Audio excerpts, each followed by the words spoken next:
My parents demand that I let my brother live with me and share my inheritance. I'm 24 years old, and frankly, I feel like I'm just a walking wallet to my brother Ted, who's 25. Growing up, it was clear that our grandfather, Gary, and Ted never really got along.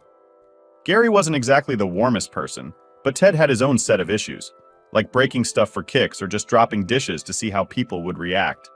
It was like he enjoyed the chaos. Despite this, it never felt like my parents held him accountable. If anything, they just chalked it up to boys being boys, which never sat right with me. This behavior wasn't something I was taught to tolerate, and I certainly don't buy into the idea that parents are always to blame for how their kids turn out. Some kids like Ted just seem wired differently.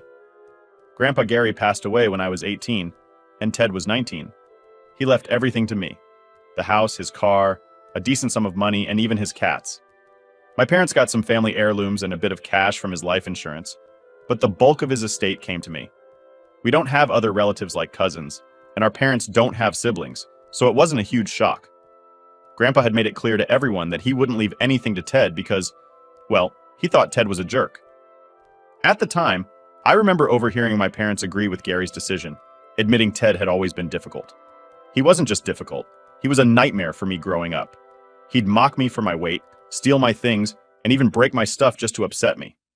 After therapy, I've started to see how these experiences shaped my defensive nature.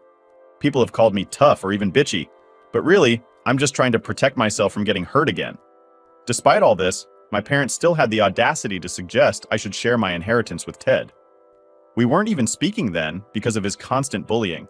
When I refused, they acted like I was being unreasonable. But why should I reward someone who made my life miserable? After I moved into Grandpa Gary's house, things started looking up for me. I had my own space, managed to pay for college, and found a job I genuinely enjoy. Living on my own terms, I've invested the money wisely and kept a tight budget, enjoying a life Ted tried hard to keep me from having. Then last year, Ted waltzed back into my life. His wife had left him, and he was drowning in child support payments for his 2 kids. Since then, every visit to my parents' home has been a trial. They keep pushing me to let him move in with me and to help him financially, claiming that Grandpa Gary would have wanted it if he knew Ted had kids. That's just not true. Gary knew exactly what type of person Ted was. Visits to my parents are now rare and strategic. I try to time them when Ted isn't there, but somehow he always shows up, probably because my mom tips him off. Recently, he's been trying to cozy up to me, using every chance to hang out. We went to a bar once, and he immediately told the bartender to put his drinks on my tab, which I promptly paid in cash to avoid any misunderstandings. If Ted had been a decent brother, maybe, just maybe, I'd have considered helping him. But he's not. He's a leech, and I'm not interested in bailing him out. This might make me seem selfish to some, but I've fought hard for my peace and happiness. The last straw was during a family dinner when Ted tried to guilt-trip me in front of everyone, painting himself as the victim of our grandfather's supposed cruelty. My parents nodded along, urging me to think of family and duty. But as Ted spun his tale of woe, I saw the same manipulative gleam in his eyes that I'd grown up dreading. "I've had a really tough time, you know," Ted said, his voice dripping with a rehearsed sadness. "It's not easy being a single dad. I just thought, as my sister, you'd want to help out." The room was silent, everyone's eyes on me, waiting for me to capitulate as I always had when we were kids. But not this time. "Ted," I began, my voice steady, "I understand you're having a hard time, but let's not pretend you're interested in rekindling our sibling relationship. You're interested in what I can give you, not in me as your sister." My parents tried to interject, but I held up my hand. "I've made my decision. I'm willing to be part of Ted's life if he changes, but I will not finance his mistakes or his lifestyle. He needs to own up to his responsibilities." The evening ended with awkward goodbyes and frustrated glances. Since then, I've stood my ground, despite my parents' continued attempts to sway me. It's tough, seeing them so blinded by their favoritism towards Ted that they can't see the pain he's caused. So, here I am, seeking advice on how to handle a family that doesn't seem to value the same principles of fairness and accountability that I do. How do I maintain my boundaries without severing ties completely? Because as much as it pains me, they are still my family. But I'm tired of being the only one who seems to see Ted for who he really is, a bully who's never had to face the consequences of his actions. How do I deal with this without losing myself in the process? Now for the top comment before the update. Comment 1. You may want to put some distance between yourself and your parents. Make it clear you don't want to see Ted. If your mom texts him and he shows up, leave, then decline their next invitation. And be clear about why you don't want to see Ted. Your parents may be super resentful and say you're being a bad daughter or sister, but those feelings are theirs to deal with, not yours. It can be difficult to establish boundaries, but you can make this one. If Ted is there, you are not. Maybe a couple of years down the road, you can relax your position, especially if Ted improves himself. But for now, having him around is just causing you distress and giving him an opportunity to try too much of you. And that thing with the bar tab was seriously disrespectful. Comment 2. Weird family. You have there. What strikes me the most is how your parents keep trying to palm Ted and his issues off on you instead of helping him themselves. You say nothing the parents tried to do to help Ted modify his obnoxious behavior as a child? Work that they really try all that hard. Whatever. If your parents want Ted's debts paid, they should pay the debts themselves. You are totally right not to be sucked into your parents' efforts to force you to get Ted out of their house and support him financially. That being said, is it weird? I actually find myself feeling a little sorry for Ted. His whole life is effed because of his obnoxious personality and actions. Nobody likes him. Not his sister, his parents, his grandpa, his ex, and probably not his kids. The guy should join the military and go far, far away. And Opie responds, yeah, it's not a huge surprise. Ted has been overlooked for a bit, and they don't want to deal with him anymore. Comment 3. You seem to be handling this very well, Opie. Consider letting your parents know that you only wish to spend time with them, not Ted. That you will leave if Ted is there.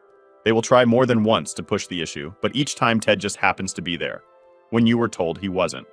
You walk. You remind them of the terms of contact them, and you know Ted, or you leave. Then you walk out of the house, the restaurant, the bowling alley, whatever. Back to your nice life. Unless your parents really want nothing to do with you, they will be forced to compromise and see you alone. They will push the damned envelope like you cannot believe it at first, but they can't guilt you if you're not there. Leave. Opie's edit. The bar tab thing is just one example of the many things he's done to me. He's done other stuff like going into my purse before I moved out. He used to steal from me all the time. He was 19 or 21. He stole money from me the last time. The fact that he put drinks in my tab and tries to make me feel bad about my life doesn't make me love being around him. Update 1. Hi everyone. Some of you have been asking for an update, so here it is. First off, I got fantastic advice in a PM. I wrote down what I wanted to say and then informed my parents I would be over to speak with them. I outlined everything that Ted has done to me in the past, from stealing to bullying to making fun of my friends. I told them that he has not changed, and I would not be including Ted in my life. Ted hasn't asked for custody of his kids and never wants to see them. He just needs money to pay back child support. He spent the money on himself. He had it. He just didn't want to spend it on kids. He didn't want anymore.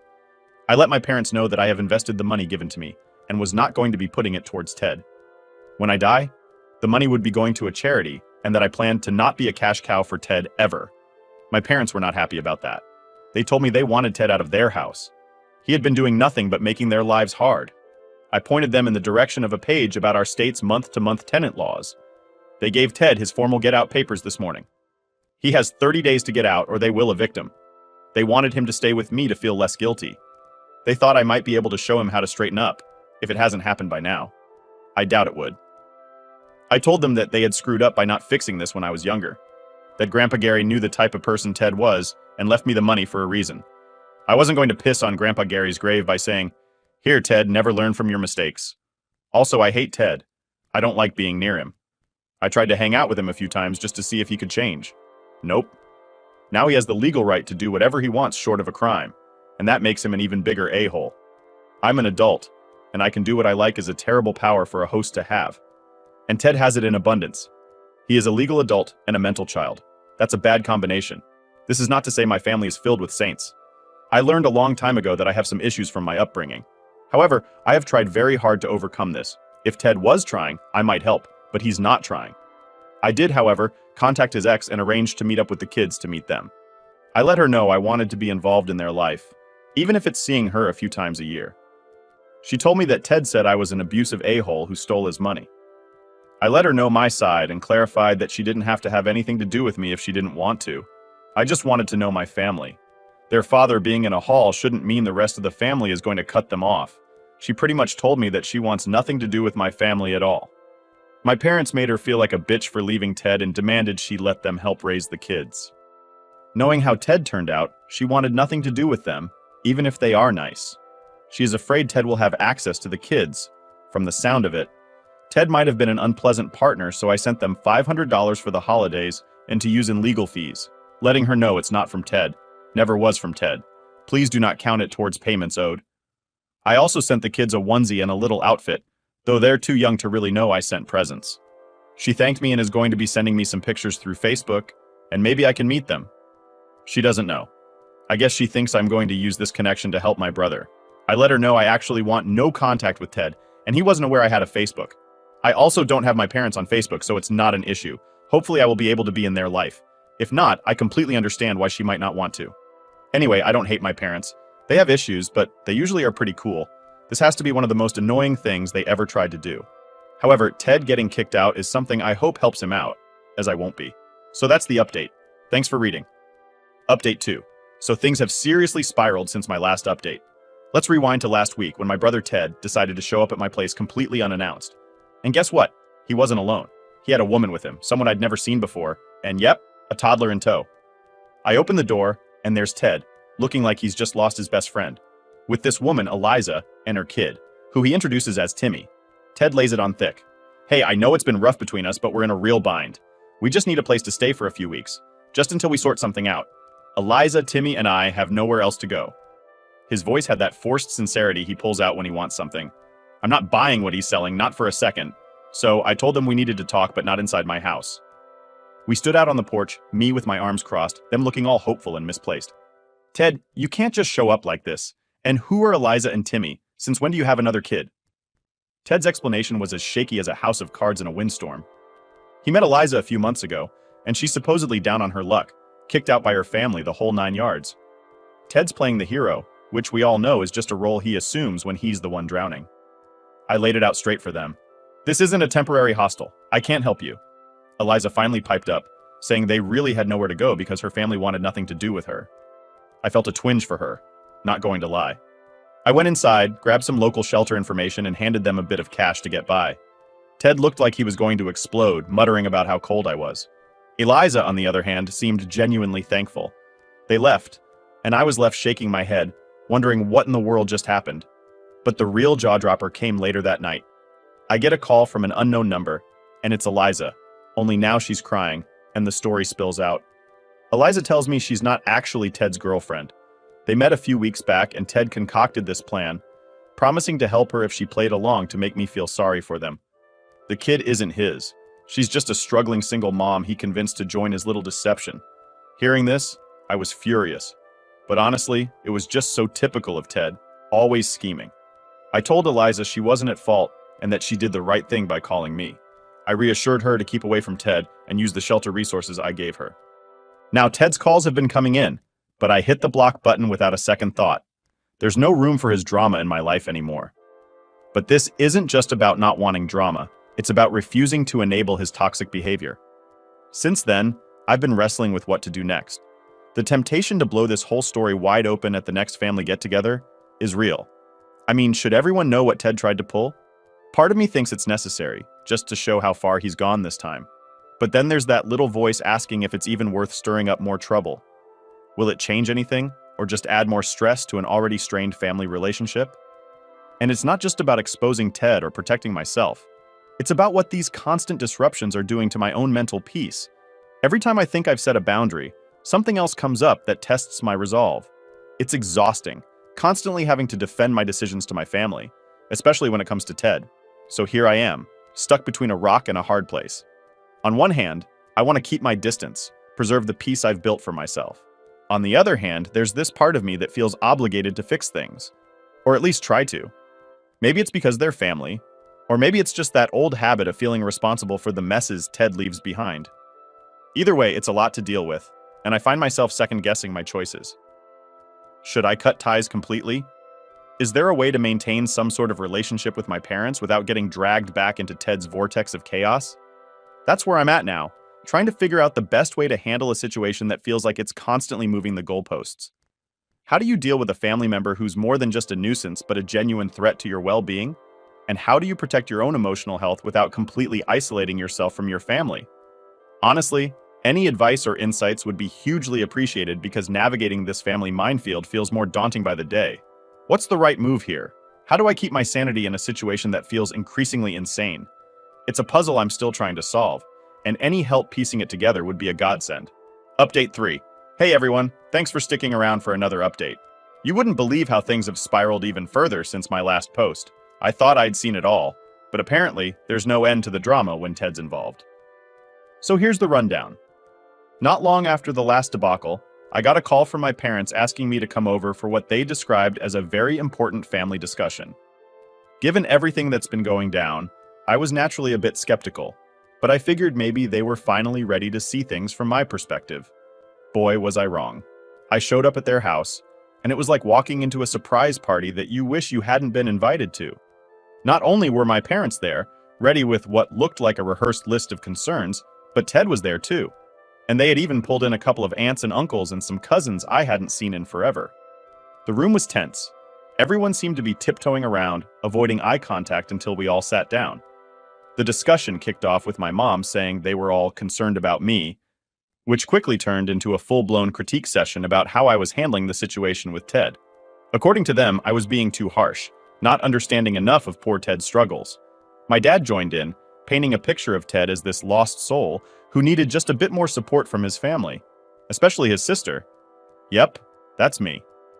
Ted, of course, was eating it up, looking all somber and misunderstood.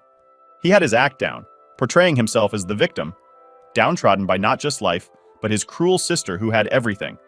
Apparently, Grandpa's house and a bit of peace count as everything these days. As they laid into me, I felt this mix of anger and disbelief. How could they twist the situation like this? It was surreal, watching them take Ted's side after everything he'd done. When it was finally my turn to speak, I didn't hold back. This isn't about family concern. This is about you guys refusing to see Ted for who he really is. He's not just messing up because life is hard. He's actively making choices that hurt people. I'm not going to support that. I'm not going to enable him. That set off a real storm. Everyone started talking at once, voices raised, with Ted jumping in to play the part of the wronged little brother, saying things like, "See, she just doesn't care. I'm your son too, but she got everything, and I got nothing." His performance was something else. I'll give him that. In the middle of this chaos, my Aunt Marie, who had been quiet most of the time, suddenly stood up. She's always been more of the observer type, but when she speaks, it's usually worth listening. "Enough of this," she said in that no-nonsense tone that's made her the unofficial matriarch since Grandma passed. "We're not here to gang up on anyone. If you can't see that Ted has a part in his own problems, then what are we even doing here?" Her intervention cooled the heads a bit and got some of the family whispering among themselves, maybe reconsidering the one-sided narrative they'd been fed. But my parents weren't having it. They continued to push for me to reconsider my stance and think about what family means. I left their house feeling a mix of frustration and relief. Frustrated that the family I grew up with was so willing to turn a blind eye to Ted's manipulations, but relieved that I stood my ground, that I didn't let their pressure change my stance. Since that day, my phone has been a constant source of stress, buzzing with texts and calls from family members. Some are supportive, telling me they understand my decision. Others are just as manipulative as Ted, trying to guilt me into changing my mind. It's been exhausting, to say the least. I decided it was time to take a serious step back. I've been limiting my interactions with the family to those who understand and respect my position. As for Ted, despite his attempts to reach me through various means, apologies one day, accusations the next, I've kept my distance. The whole situation has made me reevaluate a lot of my relationships, not just with Ted, but with everyone in my family. It's tough, realizing that the people you grew up with who should have your back can just as easily stab you in it if it suits them. But it's also been clarifying in a way. I'm seeing more clearly who I can trust and who I need to keep at arm's length. For now, I'm focusing on my own life, my job, my friends, my personal projects. Building a life that isn't defined by family drama is my #1 priority. It's not easy, and some days are harder than others, especially when I think about how things used to be. But I know I'm making the right decision for my well-being. Thanks again for all the advice and support. It's been invaluable during this insane period. I'm taking things one day at a time, and while I'm not sure what the future holds with my family, I know I'm heading in a direction that's healthier for me. I'll keep you all posted as things develop, but for now, just know that I'm hanging in there, staying true to myself and trying to find peace amidst the chaos. Update 4. After that last major clash with my family, I made a conscious decision to take a big step back from all of them. I really needed to breathe, to find out what life looked like without the constant stress of family drama. That decision wasn't easy. There were times I second-guessed myself, wondering if I was being too drastic, too cold, or too distant. But I stuck to it, because something deep down told me it was what I needed to do for my own well-being. The first few weeks of distancing were the toughest. My phone was eerily quiet, which was both a relief and oddly unsettling. The silence gave me too much time to think, to worry if I had made the right call. During this time, I threw myself into my hobbies, things I loved but had neglected for too long, like getting back into painting and hiking more seriously. Rediscovering these parts of myself felt like meeting up with old friends. I had forgotten how much joy these activities brought me, how they cleared my head and soothed my soul. As weeks turned into months, the new normal started to feel just that. Normal. I was less on edge, more in tune with what made me happy, and my daily life was noticeably calmer. This new headspace allowed me to reflect on everything that had happened without the raw emotions clouding my judgment. Then, out of nowhere, a text from my mom popped up one day. Just a simple, "How are you?" Nothing groundbreaking, but it was the first olive branch since everything had gone down. I was cautious, keeping my replies light and non-committal at first. Slowly, though, we started texting a bit more. I made sure to keep clear boundaries, and surprisingly, she respected them. We didn't dive into any heavy discussions. It was more about sharing little updates, which was a relief. Ted, on the other hand, has been completely off my radar. I heard through the grapevine that he moved in with a friend after finally being asked to leave our parents' place. He hasn't reached out to me directly, which I'm honestly grateful for. Whether he's genuinely started taking responsibility for his actions, or he's just too preoccupied with his own life to bother me, I can't say. But the distance has given me much-needed peace. My relationship with my dad remains strained. We haven't talked much since the intervention. I get the sense he's still upset with how things played out, maybe even feels a bit betrayed by my strong stance. It hurts, knowing there's this wedge between us, but I've come to accept that not every relationship can be patched up, or at least not quickly. Healing, if it happens, will take time. The family members who have reached out have mostly been supportive, or at least haven't tried to drag me back into the drama. My Aunt Marie, who stood up for me during that last family gathering, has been an incredible support. She's become something of a family mediator, ensuring everyone respects each other's boundaries, which has been a huge help. This whole experience has been eye-opening in a lot of ways. It's taught me about boundaries and the importance of sticking to them, even when it's tough, even when it means stepping back from people you love. I've learned a lot about myself, about my limits, and about what I need in my relationships. It's been a journey of self-discovery that I didn't expect but am grateful for. Looking back, I can see how much of my energy was being drained by trying to keep the peace, by trying to be everything to everyone. It's not sustainable, and it's not healthy. This break has allowed me to rebuild my life the way I want it, focusing on what brings me joy and peace. So, here I am now, a few months down the line, feeling more like myself than I have in years. My life isn't free from challenges, but the challenges feel more manageable when I'm not constantly weighed down by family issues. I'm taking things day by day, enjoying the calm after the storm, and slowly rebuilding the relationships that matter on healthier, firmer ground. Thanks for all the advice, the kind words, and the support through all of this. It's been a wild ride, but knowing I had this community to turn to has made all the difference. I'll keep you posted on how things go, but for now, I'm just going to enjoy the peace and keep focusing on the positive changes I've made in my life. Here's to finding calm in the chaos and to a future that looks a little brighter each day. Update 5. So here's the latest. Ted ended up in jail. It's still hard to wrap my head around it, but it happened. The charges, financial fraud, serious stuff involving forged signatures and conning money out of unsuspecting victims. It's like something out of a crime show, except it's real life. And the person at the center of it is my brother. The news hit me like a freight train when my mom called, her voice shaking as she explained what had happened. Through her tears, she relayed the details, and then, almost predictably, came the request that floored me. They wanted me to bail Ted out. After everything that had transpired, the endless cycles of manipulation and turmoil, they were asking me to step in and pull him out of the mess he'd gotten himself into. I asked my mom to give me some time to think it over, hanging up the phone with a heavy heart and a mind racing with conflicted thoughts. Part of me felt a tug of sympathy for Ted. Jail is no light matter, and the thought of anyone I know being in that kind of environment is unsettling. But then the larger, more rational part of me kicked in.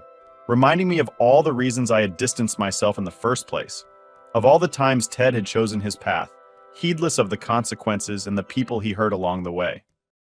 Those few hours of contemplation were some of the most introspective I've had. I thought about responsibility, what it means to really be responsible, not just for ourselves, but for the actions we condone in others. Could I, in good conscience, use my hard-earned money to bail out someone who had repeatedly shown such disregard for others? Was I obligated to help simply because we shared the same blood? The answer came to me clearer than I expected. I called my mom back and told her I couldn't do it. I explained that this was a line I could not cross, that Ted needed to face the consequences of his actions without me shielding him from them. It was an incredibly tough conversation. I could hear the disappointment and desperation in my mom's voice, but beneath that, a hint of understanding, perhaps. The decision not to bail Ted out didn't come without its own set of repercussions. I braced myself for a backlash that surprisingly never came. Maybe my family had expected my refusal, or perhaps they were too wrapped up in the crisis to muster the energy for another confrontation. Whatever the reason, the storm I'd anticipated didn't break, and in its absence, a sort of uneasy peace settled over us all. In the weeks that followed, I found myself reflecting on everything that had transpired. There was a strange sense of closure in having made such a definitive decision. I realized that sometimes the most challenging choices are the ones that bring us the most peace. By saying no, I had not only reinforced my boundaries, but also reaffirmed my commitment to a healthier, more self-respecting way of living. Life has slowly started to find a rhythm again. I've been diving deeper into my hobbies and interests, reconnecting with friends, and generally trying to rebuild and reinforce the life I want to lead. One that isn't constantly overshadowed by family drama.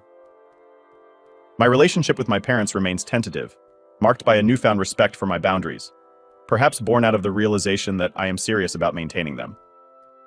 I've also learned a lot about forgiveness through this process, not the kind that excuses harmful behavior, but the kind that accepts people's flaws while also accepting that those flaws don't have to dictate how I live my life.